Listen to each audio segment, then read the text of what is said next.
Basirhat, Ghatal, Joynagar, diamond Harbour এই চার কেন্দ্রের ভোটের ফলাফলে খুশি নয় বিজেপি। এই চার কেন্দ্রের ফল নিয়ে হাইকোর্টে যাওয়ার কথা জানালেন বিরোধী দলনেতা শুভেন্দু অধিকারী। আগামী মঙ্গলবার বা বুধবার মামলা রুজু হবে বলে জানিয়েছেন তিনি।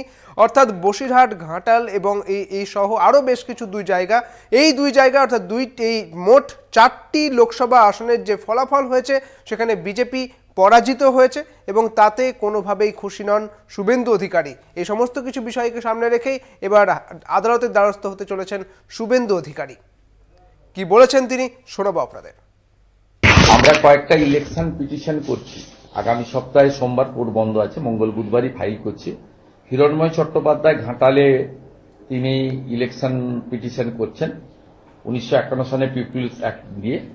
ওই ওনার কেশপুর এবং সবঙ্গের উনি প্রচুর তথ্য রিপোর্ট ইত্যাদি দিয়ে ইলেকশন পিটিশন করছেন এবং তৃণমূল শুনে রাখুন, এই ইলেকশন পিটিশনটা 4-5 বছর ধরে ঝুলবে না, 6 মাসের মধ্যে যাতে ডিসপোজ অফ হয় সেই ব্যবস্থা আমরা করছি। রেখা পাত্র মহোদয়া করছেন ইলেকশন পিটিশন, কারণ যে আইনে দেবাশিস ধরের নমিনেশন বাতিল করেছেন সেই একই আইনে হাজি নুরুলের বাতিল হওয়ার কথা।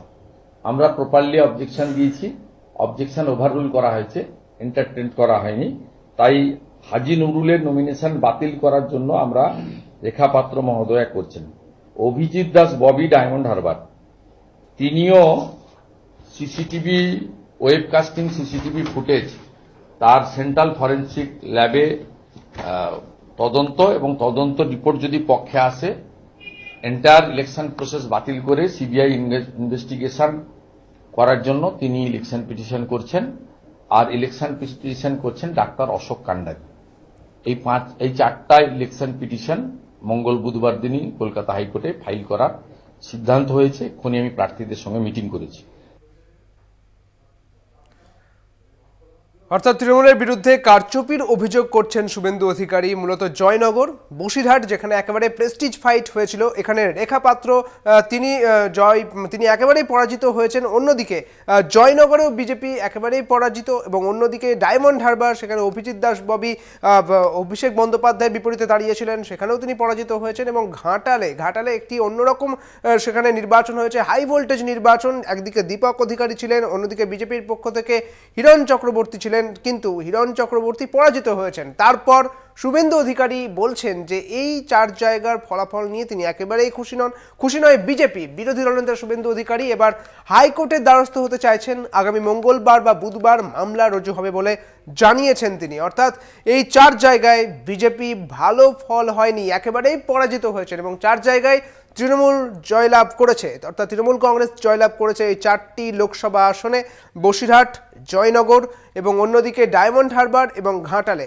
এবং এই 4 জায়গায় লোকসভা আসনে যেহেতু ফলাফল ভালো হয়নি বিজেপির, সেই জন্যই এবার শুভেন্দু অধিকারী, বিরোধী দলনেতা শুভেন্দু অধিকারী, তিনি হাইকোর্টের দ্বারস্থ হবেন বলে জানিয়েছেন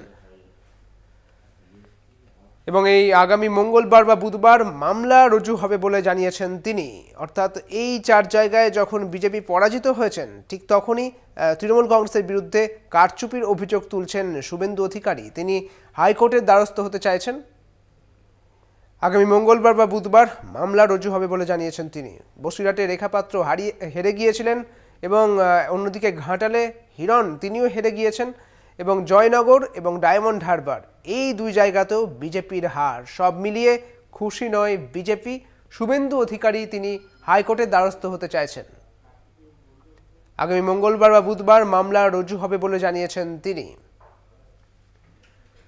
আগামী মঙ্গলবার বা বুধবার মামলা রুজু হওয়ার কথা বলছেন শুভেন্দু অধিকারী। আমাদের সঙ্গে রয়েছেন তৃণমূল নেতা শান্তনু সেন। শান্তনুবাবু, কলকাতা টিভিতে আপনাকে স্বাগত জানাচ্ছি। যেটা জানা যাচ্ছে যে 4 জায়গা, একটা হচ্ছে ঘাটাল, অন্যদিকে বসিরহাট এবং জয়নগর, ডায়মন্ড হারবার, এই 4 জায়গায় বিজেপির হার হয়েছে। আর তারপরেই বিজেপি খুশি নয়। শুভেন্দু অধিকারী তিনি বলছেন হাইকোর্টের দ্বারস্থ হবেন। কি বলবেন বিষয়টি নিয়ে? দেখুন, প্রথা বহির্ভূতভাবে নির্বাচন শুরু হওয়ার আগে থেকে কেন্দ্রীয় বাহিনী পাঠিয়ে কেন্দ্রীয় বাহিনীকে নিজেদের ইচ্ছামতো ব্যবহার করে, ইলেকশন কমিশনকে নিজেদের স্বার্থে ব্যবহার করে, স্বয়ং ভারতবর্ষের প্রধানমন্ত্রীকে 25-26টা সভা করিয়ে, স্বরাষ্ট্রমন্ত্রী, অন্য রাজ্যের মুখ্যমন্ত্রী, বিভিন্ন সাংসদ বিধায়কদের দিয়ে এত সভা করিয়ে কোটি কোটি টাকা খরচা করে ইলেকট্রনিক, প্রিন্ট মিডিয়া, সোশ্যাল মিডিয়াকে কাজে লাগিয়ে মিথ্যা অপপ্রচার করে স্বরাষ্ট্রমন্ত্রীর 35টা আসনের আস্ফালনের পরেও বাংলার জনগণের যে গর্জন এবং সেই গর্জনে যে বাংলা বিরোধী বিজেপির যে বিসর্জন হয়েছে, সেই মানুষের রায়কে তারা মেনে নিতে পারছে না, সেই জন্য তারা এই ধরনের কথাগুলো বলছে। এটা তাদের চরম হতাশার বহিঃপ্রকাশ ছাড়া কিছুই না। অনেক ধন্যবাদ আপনাকে শান্তনুবাবু। আমাদের সঙ্গে ছিলেন তৃণমূল নেতা শান্তনু সেন। আপনাদের আরও একবার জানিয়ে রাখি, বসিরহাট, ঘাটাল, জয়নগর এবং ডায়মন্ড হারবারে বিজেপির হার, আর এই 4 কেন্দ্রের হার নিয়ে শুভেন্দু অধিকারী তিনি বলছেন যে বিজেপি একদমই খুশি নয়, তাই হাইকোর্টের দ্বারস্থ হতে চলেছেন শুভেন্দু অধিকারী।